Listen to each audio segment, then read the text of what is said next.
नमस्कार बंधुरा स्मृतिरेखास क्रिएशने आपनादेर सबाइके स्वागत जानाई। आज आमी आपनादेर साथे रुई माछेर एकटा रेसिपि शेयर करब।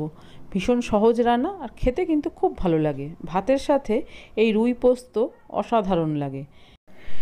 একই রকম ঝোল ঝাল খেতে ভালো না লাগলে মাঝে মধ্যে কিন্তু এরকম রুই পোস্ত করে খাওয়া যেতে পারে। খেতে তো অবশ্যই ভালো লাগে।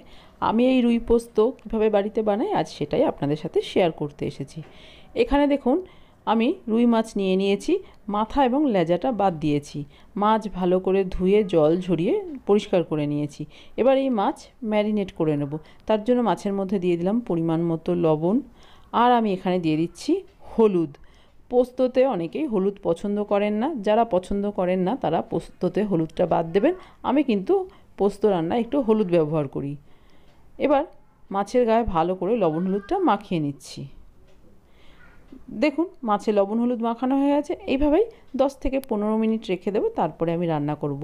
ততক্ষণ আমি পোস্ত বেটে নেব। তার জন্য মিক্সির একটা জার নিয়েছি, জারের মধ্যে নিয়ে নেব পোস্ত। পোস্ত আপনারা আপনাদের ইচ্ছে মতো বাড়িয়ে কমিয়ে নিতে পারেন।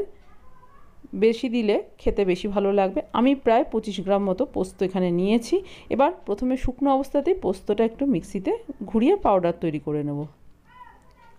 দেখুন মিক্সিতে কিছুক্ষণ ঘুরিয়ে পাউডার তৈরি করে নিয়েছি। এবার এর মধ্যে আমি দিয়ে দেব স্বাদ অনুযায়ী ঝাল।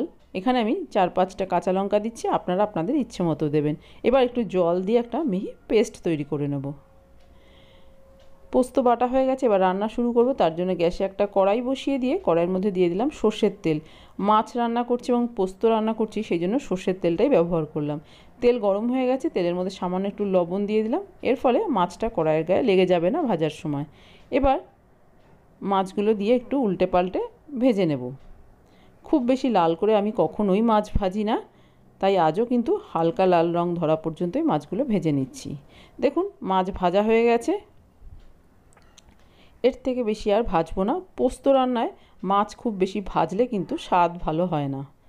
ভেজে নেওয়া মাছগুলো একটা পাত্রে তুলে নিচ্ছি, আর বাকি রান্নাটা আমি এই তেলেই করে নেব।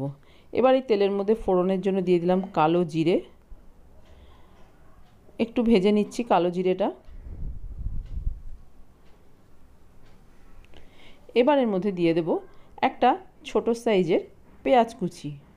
পেঁয়াজ দিলে কিন্তু রুই পোস্ত খেতে খুবই ভালো লাগে, তবে যদি আপনাদের ইচ্ছে না হয় পেঁয়াজটা বাদও দিতে পারেন। পেঁয়াজ দিয়ে একটু নেড়েচেড়ে ভেজে নেব পেঁয়াজটা নরম হওয়া পর্যন্ত। দেখুন পেঁয়াজটা একটু ভেজে নিয়েছি, কালারটা হালকা চেঞ্জ হয়ে গেছে। এবার এর মধ্যে আমি বেটে রাখা পোস্ত আর কাঁচা লঙ্কাটা দিয়ে দিলাম। পোস্ত দিয়ে খুব বেশিক্ষণ কষানোর প্রয়োজন হয় না, 1 থেকে 1.5 মিনিট একটু নেড়েচেড়ে নেব, তাহলেই হয়ে যাবে। খুব বেশি কষালে কিন্তু পোস্ত খেতে ভালো লাগে না। দিয়ে দিলাম স্বাদ অনুযায়ী লবণ আর সামান্য একটু হলুদ। আবারও বলছি হলুদটা যদি আপনাদের ইচ্ছে না হয় বাদ দিতে পারেন। লবণ হলুদ দিয়ে একটু নেড়েচেড়ে দিচ্ছি। এবার এর মধ্যে আমি দিয়ে দিচ্ছি মিক্সির জারটা ধুয়ে একটু জল। খুব বেশি জল আমি এখানে ব্যবহার করছি না, তবে আপনারা যতটা ঝোল রাখতে চান সেটা বুঝেই এখানে জলের ব্যবহারটা করবেন। আমি মাখা মাখা করব, সেই জন্য জল খুব বেশি দিচ্ছি না। জল দিয়ে একটু নেড়েচেড়ে দিয়েছি। দেখুন ঝোল ফুটে উঠেছে। এবার এর মধ্যে ভেজে রাখা মাছগুলো দিয়ে দেব। পোস্ত রান্না করতে একদমই সময় লাগে না, খুব চটপট হয়ে যায়, খেতে কিন্তু স্বাদ হয় অসাধারণ। পোস্ত দিয়ে যে কোনো কিছু রান্না করলেই কিন্তু খেতে ভীষণই ভালো লাগে। 4টে মাছই দিয়ে দিয়েছি। এবার দিয়ে দিচ্ছি 2টো চেরা কাঁচা লঙ্কা।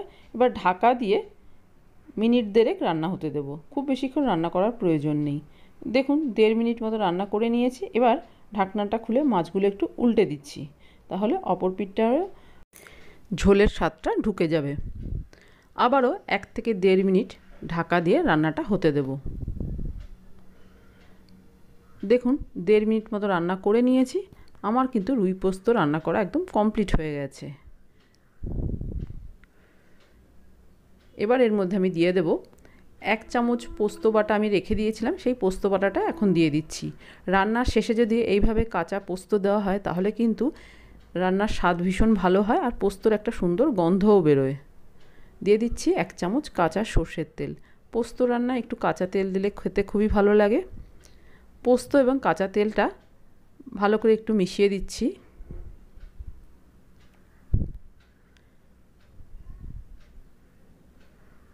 এবার আমি গ্যাসের ফ্লেমটা অফ করে দেব। তার আগে এর মধ্যে আমি দিয়ে দিচ্ছি ধনেপাতা কুচি। ধনেপাতা থাকলে অবশ্যই দেবেন, ধনেপাতা দিলে কিন্তু রুই পোস্ত খেতে ভীষণই ভালো লাগে। এবার গ্যাসের ফ্লেম অফ করে কড়াই ঢাকা দিয়ে কিছুক্ষণ এইভাবেই রেখে দেবো, তারপরে আমি সার্ভ করে দেবো। তৈরি হয়ে গেছে আমার আজকের রেসিপি রুই পোস্ত।